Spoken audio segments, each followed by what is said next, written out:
Webale nnyo Charles Katamba otukunganyiriza amawulire agafudde embuga bwe tugendako mu byobulambuzi by'eggwanga Uganda. Bannansi bakowodde okwettanira okulambula ebyayita eby'eggwanga lyabwe obuteesulirayo gwanagamba nga babirekera abagwira bokka. Okubiriza kuno kukoleddwa Minisita omubeezi ow'ebyobulambuzi Martin Mugara Bahinduka bw'abadde ayogerako eri bannamawulire mu lukuŋŋaana lwabwe oluyindidde ku ssengejjero lya bannamawulire ga gavumenti wano mu kibuga Kampala. And so of course this the reason as we bring these artifacts. Wakati nga Uganda yeteekerateekera okwegatta ku nsi yonna okukuza olunaku lw'amakaddiyizo, abangi bandyebuuza obukulu bw'amakaddiyizo eri eggwanga. Kino kye kiviiriddeko Minisita omubeezi w'ebyobulambuzi Martin Mugara Bahinduka okusinziira ku ssengejjero ly'amawulire wano mu Kampala okulambulula. Bye twandirabye tubigaziya era kyobola tuli mu bakolera sites zino waliwo endala gye sitoogeddeko eri Jinja Fort Luba bifo bingi nnyo. Ono agamba era asabye bannansi okwettanira okulambula ebifo eby'enjawulo kisobozese okutumbula ebyamaguzi ssaako n'okulambula. Twongera okugaziya ebintu byaffe ebyobulambuzi okusinga just ensolo ze tubadde tugenda okulaba era bazimbye ebintu bingi. Tukubiriza Bannayuganda mugende birabe nyiza okwogerako ebimu wano bye bali mu kukola. Northern Uganda waliwo site gye bayita Balonyo waliwo ebizimbi. Bino we bituukiddewo ng'eggwanga lifunye akamwenyumwenyu ku matama oluvannyuma lw'okufuna ebisigalira okuva mu ggwanga lya Netherlands ebiwera ddala 43 era nga bino babyanjulidde bannamawulire.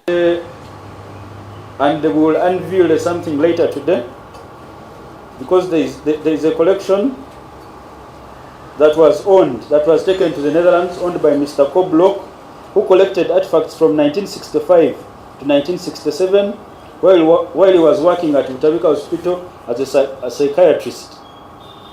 And they will be unveiling one of those artifacts today. I think there are 43 in number. Minisita Mugara kinogaanyiza nti mu kaseera kano Uganda efunye ebisigalira ebiwera ddala 228 era nga bino bya ttendo kubanga bireeta abalambuzi okuva ebweru era nga bano bakikoze kubanga baagaliza eggwanga Uganda okukulaakulana. Then from Kenya, from late Johnson's family, were able to return 2008 artifacts that were taken from Karamoja back to Kenya and will be displaying them in Karamoja, specifically I think in the Moroto Museum. Jacqueline Nyirakiza Besigye kamisona w'amakaddiyizo asiimye nnyo eggwanga lya Netherlands okukuuma ebisigalira bino era nga basobodde okubizza ku butaka nga tebasasuzza ggwanga lino. You can interpret even depending on what you see.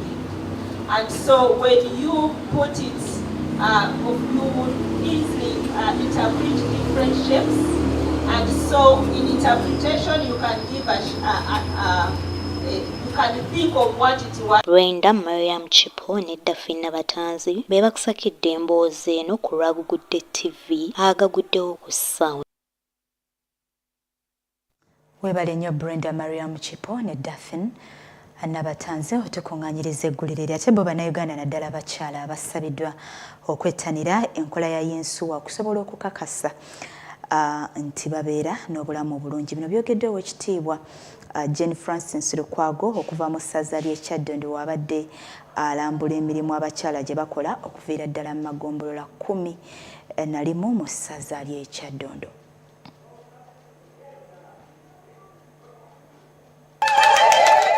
Abakyala okuva magombala ga Buganda 11 be boolesezza emirimu gy'emikono gyabwe eri Oweekitiibwa Jane Francis Lukwago okuva mu Bwakabaka bwa Buganda.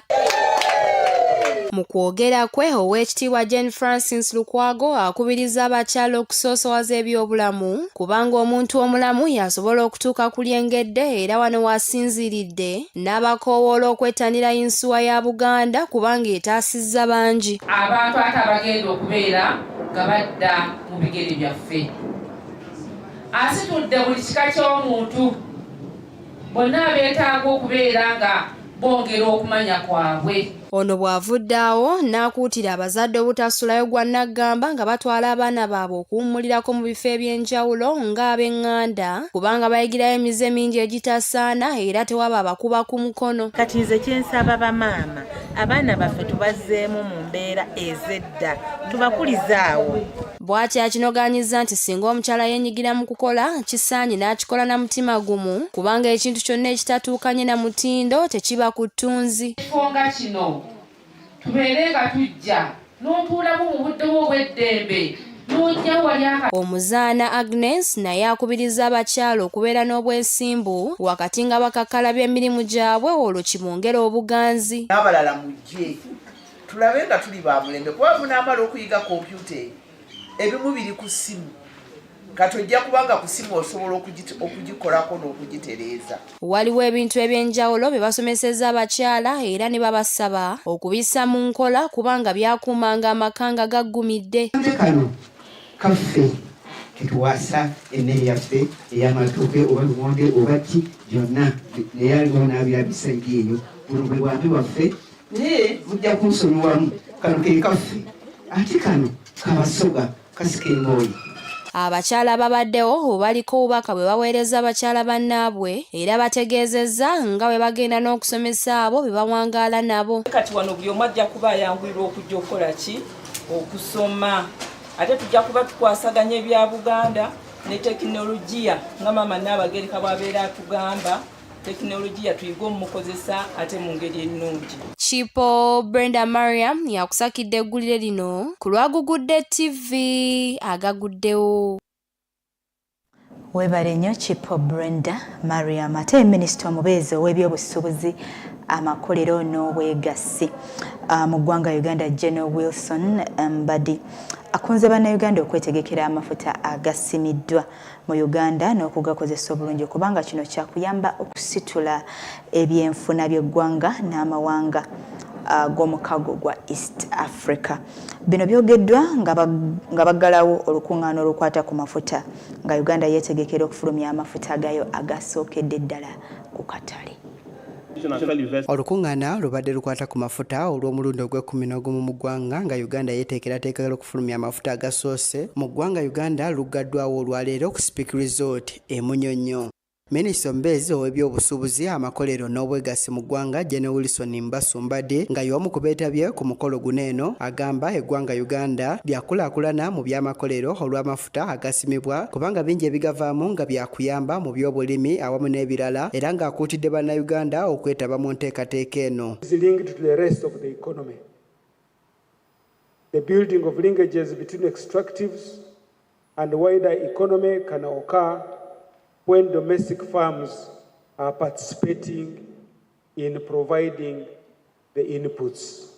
And I think this is being taken care of in the local content policy around this sector. Each United States dollars 100 million increase in crude oil and gas exports is estimated to add $86 million to normal GDP, and this generates nearly $153 million in output. Abamu ku bakiise ab'amawanga ag'enjawulo abeetabye mu lukuŋŋaana luno bagamba nti okusimibwa kw'amafuta g'eggwanga Uganda mukisa gw'amaanyi eri enkulaakulana ya Africa era abasabye okukwataganira awamu. The good news is that opportunities from oil can be capitalized upon adopting a set of stringent fiscal rules, full transparency, institutional independence, and a clear diversification strategy. We can learn from other oil-producing countries to make sure that we use the revenue to finance our agro-industrialization, cosmetics, sports, film, and other emerging industries. But we must do so while providing clean energy for our emerging cities and generations to come. Energy security today demands more than production. It demands integration of infrastructure, of markets, of policies, and of partnership. Akulira kampuni emu ku z'ebyempuliziganya mu ggwanga Sylvia Mulinge agamba nti ng'ebitongole awamu n'abantu balina okukwataganira awamu nga kw'otadde n'okwettanira tekinologiya okusobola okutambuza obulungi omulimu gw'amafuta. That is in the field, a pipeline in transit, a fuel depot in distribution, a regulator monitoring compliance, and a supplier delivering services. These all must operate together at the same time coherently and visibly. And that is what digitization does. It connects all these parts into one ecosystem where information, operations, and decisions are able to move together. Wanera wabaddewo n'okubaganya ebirowoozo ku butya bwe bayinza okozesa tekinologiya ow'ekikugu na butya bannansi bwe bayinza okumuganyulwamu. What does a digitized ecosystem in oil and gas look like? Data analytics and AI. So today, as SOB, we leverage on the capabilities of AI to do automated subsurface interpretation. For example, if you have seismic data, you have prediction data, you can quickly use AI and machine learning to be able to do subsurface interpretation. The role players in the oil and industry space, you've got, people in the oil rigs, you've got, partners, suppliers, and enterprises. And for all those, you can imagine that there will be money changing hands. And as we digitize, all the work that my colleague has been talking about, we also need to make sure that money flow keeps pace with all those transactions in a very efficient way. Humphrey Asimwe akulira Uganda Chambers of Energy and Minerals agamba projekiti eno bannayuganda bakugiganyulwamu byansusso era nga waliwo n'abavubuka abasabye gavumenti okubakwasizaako okuyiga ebikwata ku mafuta nabo basobole okugiganyulwamu. Munnayuganda alina kumanya nti amafuta gano essente ezivaamu zigenda okuyamba okutumbula embeera yaffe ffenna ng'Abannayuganda. Kikakatikako okulagana ne ba parliamentarians baffe oba ababaka baffe okumakinga sure nti ssente eziva mu mafuta ago zikola omulimu gugulina okukola. Okuwa abavubuka access kubanga omumanyirivu buno buli so limited. Abantu abategere ekigenda mu maaso be bantu ngaffe abejjumbira ebintu bino naye nsaba babeere opening opportunities abavubuka bategere ekigenda mu maaso mu ggwanga lyabwe. So nsaba gavumenti eteeke amaanyi mu training naye naawe mpuliriza olwaleero tolinda gavumenti ojja okugamba musome ebintu bya welding, musome engineering, musome ebintu ebikwatagana n'amafuta. Kati oluvannyuma lw'okukomekereza olukuŋŋaana luno olunaku olw'enkya bano bakugenda mu bitundu amafuta gano gye gali mu kusimibwa okwongera okutegeera ebigakwatako. Adolf Semata yakusakidde emboozi eno ku Agagudde TV Agaguddewo. Have to talk about Webale nnyo Adolf Semata otutuusaako eggulire eryo mu kaseera kano kati kutuuseeko olugero lwaffe olw'olunaku olwaliro nga kwotadde n'amakulu gaalo. Olugero mu Agaguddewo. Omwavu ne munnamukyawa naye omugagga alina emikwano mingi amakulu. Omuntu akola omukwano ne munne ku lw'ekyo kyamufunako atalina kyafunwako akyayibwa. Engero 14 olunyiriri lwa 20. Olugero mu Agaguddewo. Eddakiika ziri 22 ezakeegana essaawa emu yakawungeza ku lunaku lwaliro katukumuzeemu katono ddala tudde n'ekitundu ekyokubiri tovaawo Agaguddewo ku Agagudde TV gakyagenda maaso tukomawo.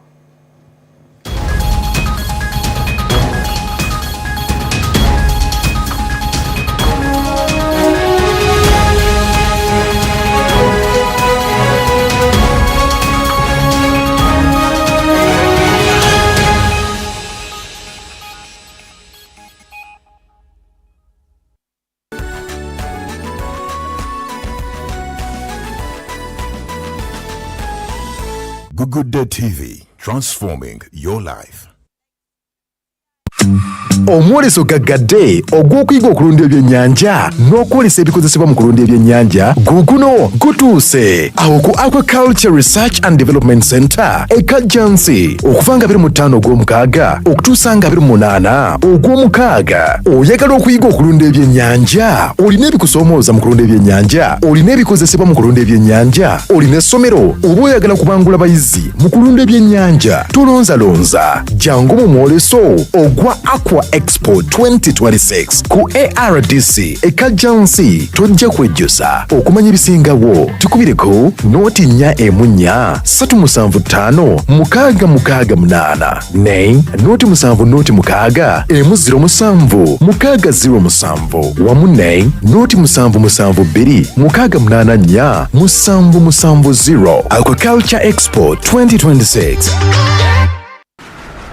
Tosubwa ku Agagudde TV. Tekikulowozesa nti omuntu afuluma nga software engineer nti wakitalo nnyo. No, abasinga babasomye theory. Obadde okimanyi nti bw'otagatta tekinologiya mu byokola omala biseera. Combinations zonna mu policies ezijja nga bakyusa curriculum, ogenda kwesanga nti buli mwana ateekwa okufuna combination ye ng'erimu sciences. Okumalawo ebbula ly'emirimu, okufuna ebyenjigiriza ebituukiridde, kwoteeka n'okulaakulanya eggwanga bitambula na mulembe. Notabeeraawo nga wasoma business naye nga tosobola kukozesa byuma kalimagozi okuyambako okubalirira mangu ebintu n'ekuwa data. Abaffe okumalawo ebbula ly'emirimu mu ggwanga kiki ekisaanidde okukolebwa? Real education eneetuwa emirimu gye tulaga terina kulowooleza mu bintu bya kuraminga, terina kuba mu theories, erina kuba mu practicals.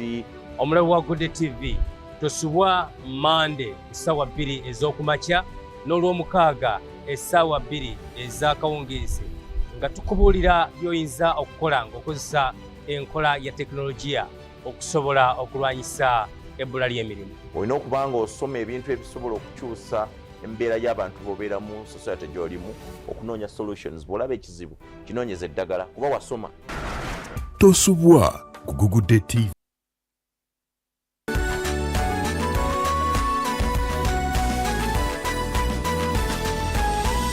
Agagudde TV, transforming your life.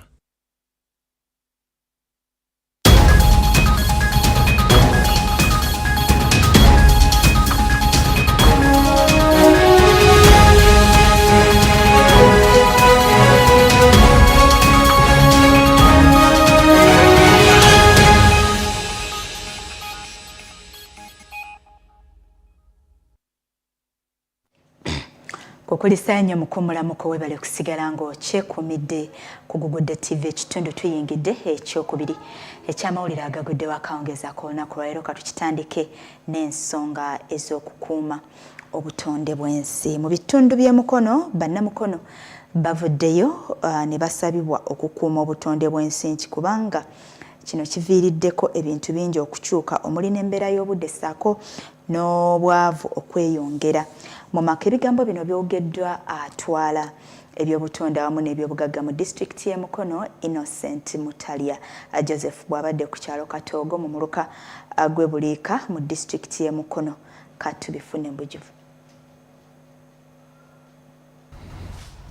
Omusomo muno kyenjizeemu nti wetlands bw'otwala ekyapa bagisalako neetaddira ku ki neetaddira ku kyapa kyo, naye omuntu bamulage yadde nga teddidde ku kyapa kyo olina kusigala nga weeyambisa otya ekifo ekyo ekitaddidde ku kyapa kyo omuntu ategeere bulungi, kubanga oli bw'alaba nga ekyapa kye tekiddidde ku kifo kye ekya wetland alaba nga gavumenti eyagala okikukwazaako amaanyi oba ekifo. Naye abantu bwe banaasoma ne bamanya nti ekifo kino yadde tekiddidde ku kyapa kisigadde kyange, akyeyambisa ng'alungamizibwa abo bakwatagana entobazi ng'eki gye bamulungamizza okukikozesaamu. Kubanga amazzi luli gaatuulanga ne tusobola okufuna enkuba mu budde ekitakyasoboka. Kati osobola okusanga sizoni olusinga enkuba eganya okutonya nti okusinga abantu balimye emiceere nolaba nga olutobazi lwonna lulimiddwa omuceere, kati amazzi oluusi gayinza okuba nga tegasobola kubeerawo. Buli muntu afaayo atwala obuvunaanyizibwa ku lutobazi. Singa tunaamanya nti zikosa ffe tujja kufuba ate nga n'abakwasa amateeka nabo batuyambako, kuba kintu kikulu. Bwe batakuyambako okukwasa amateeka tolina kyakukola, entobazi zisigala zijja kusigala nga zoonooneka. Kiyinza butono kya kyabasiga nsimbi. Tetumanyi lwaki abasinga basinga kwagala mu ntobazi. Kuba ogenda okutunuulira kati wano bw'otunuulira ewaffe Mbarara. Ffenna tukimanyi nti Mbarara lutobazi. Naye tunuulira factory ziriwo mmeka. Bifo kubula ne badda mu ntobazi ate n'otunuulira. Bw'ogenda okutunuulira engeri gye bafulumya ebiva mu factory. Bayiwa myala gyaffe. Naddala ekya sewage kyandyawundwako ne kimanya nti kisobola okulondoola obulungi. Naye ekitongole okubanga kiri wamu. Bambi obanenya ate oluusi olekamu. Sewage yandibadde atunula nnyo sewage ne balooka bamanya nti enkwatagana ne bamanya nti ripooti ebana ba sewage bakitondodde bulungi. Naye kati ekitongole kitinga ng'ekiri ekimu. National water and sewage. Kirizagaana nti tujjamu amazzi, tujjamu ensoozi, emmere, tujjamu amabulooka, bakubeera mu bulooka y'essente evaamu. Ne tukuba pulaani butya bwe tuyinza okukuuma entobazi zino. Essira abayizi abaleero balitadde ku kulaba ng'entobazi zino ziddawo naye zitya nti bw'oba onaasima omusenyu bw'onaasukka ku kigero cubic meters 3 olunaku olina okuwandiikira abakulu abannema bakuwa olukusa otandike okole okusima omusenyu.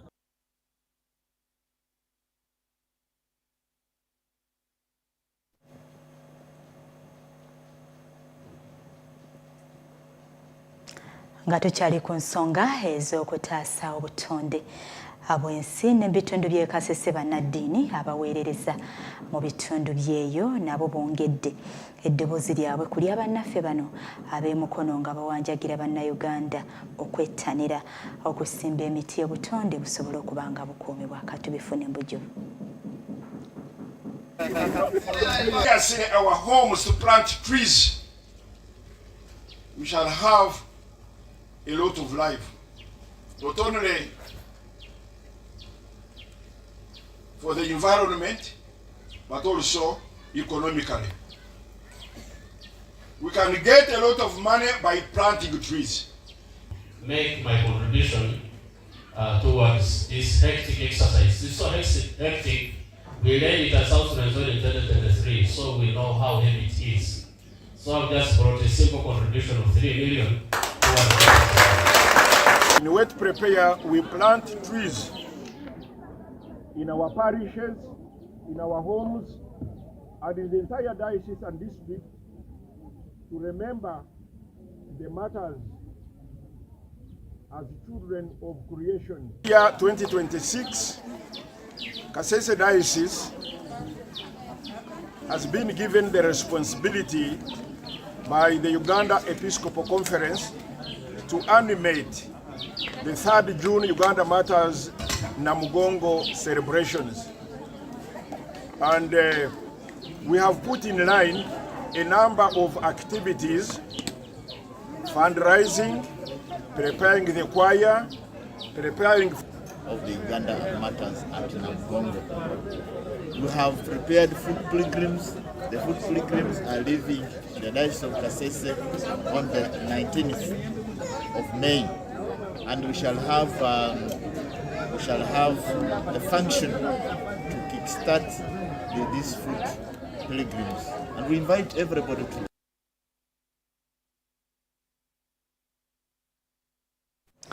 Katikomuzemuko n'ebimu ku byafaayo by'olunaku lw'oluvannyuma tugenda kudda n'agafudde ebweru w'eggwanga tobaawo.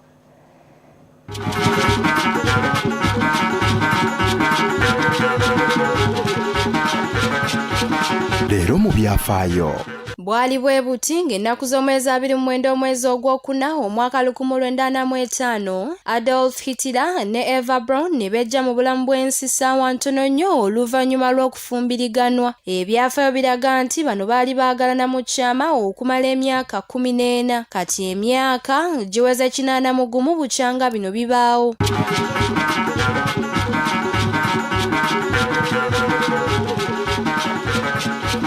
Leero mu byafaayo.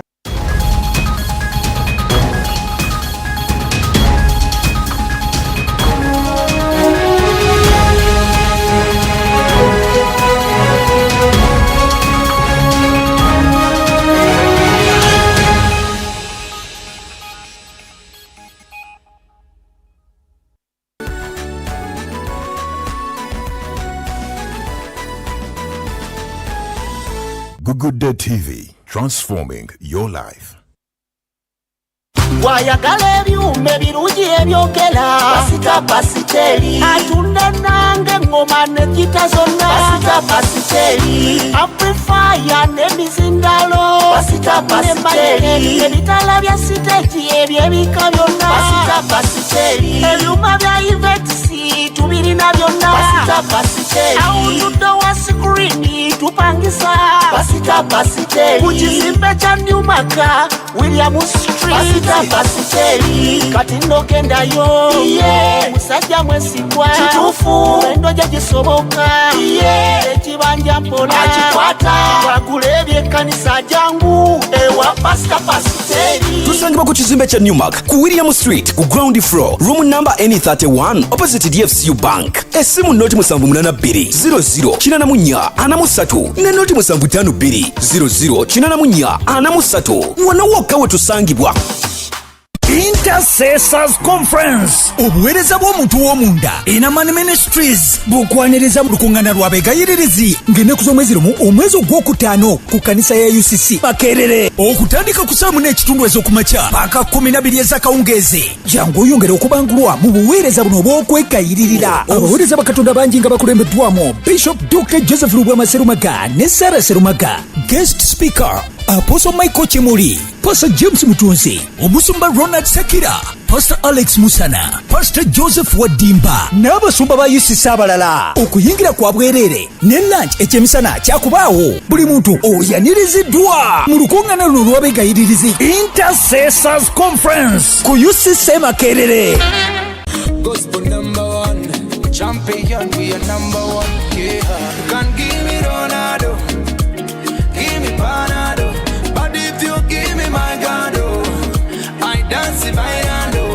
Kafuritie wagaiba no luoro. Dance rotates, chase the rotates, dance rotates.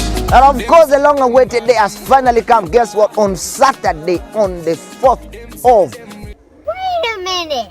Put on your dancing shoes this very Saturday at 6 p.m. with me, Logos. Do you know one of the things we are going to do is dance rotating, chase the rotating. We're going to keep your evening so kawa. We're going to keep your evening so hyped up. And of course, we're going to keep your word with the word of God. That is going to come, all right? But guess what? It is going to be an evening of entertainment, new fresh music, a countdown, and I dare you not to miss it, and don't even begin to think about missing it. Of course, one of the greatest show right at Agaguddewo TV. Catch up.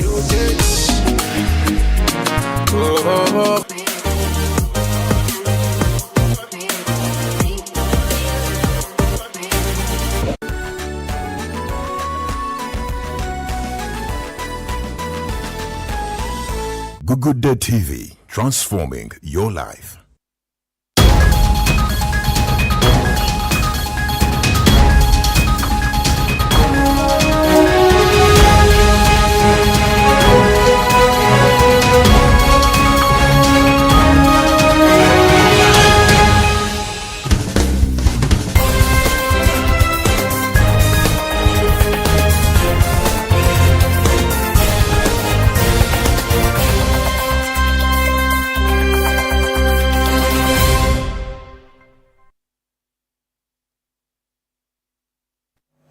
Nkukulisa nnyo mukumulamuko we bali kusigala ng'okyekumidde ku Agaguddewo TV ekitundu kya kusatu tugenda butereevu mu mawulire agaguddewo ebweru w'eggwanga.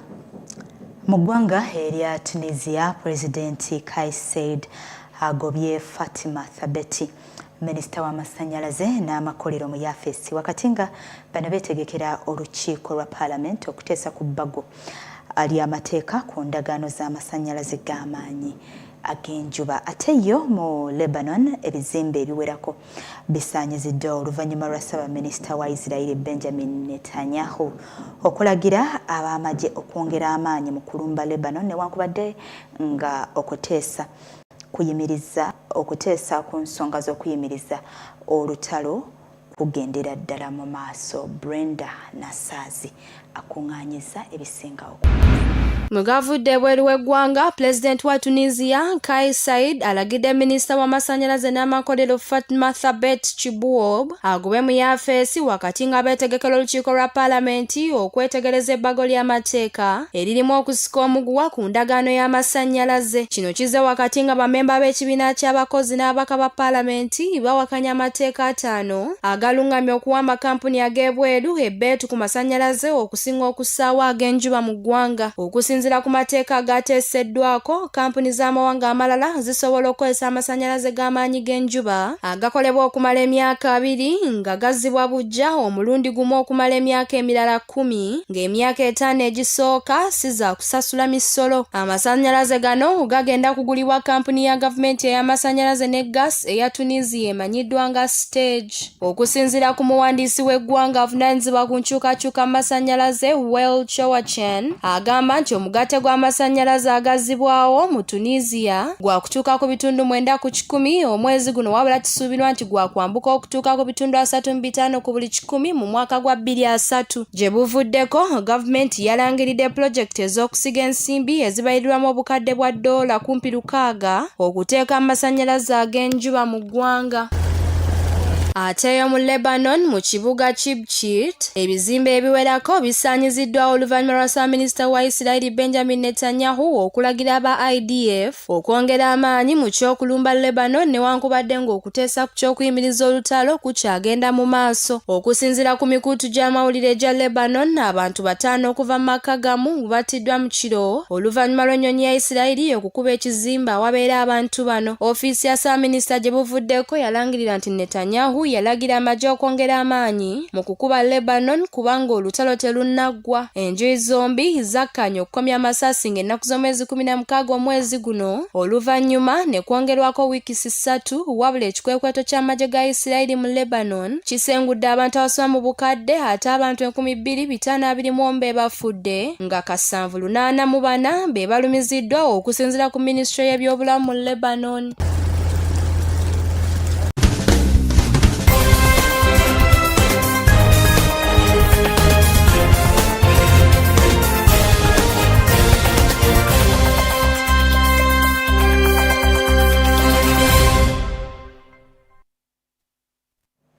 Webale nnyo Brenda Nassaaze tutuusaako agafudde ebweru w'eggwanga era agatuleetedde okuwumbawumba amawulire gaffe agaguddewo agakawungezaako olunaku olwaleero. Mbadde Joyce Namitala tuddemu enkya ssaayo mwenyini yakawungezaako matakomera mpeera sula bulungi weeraba.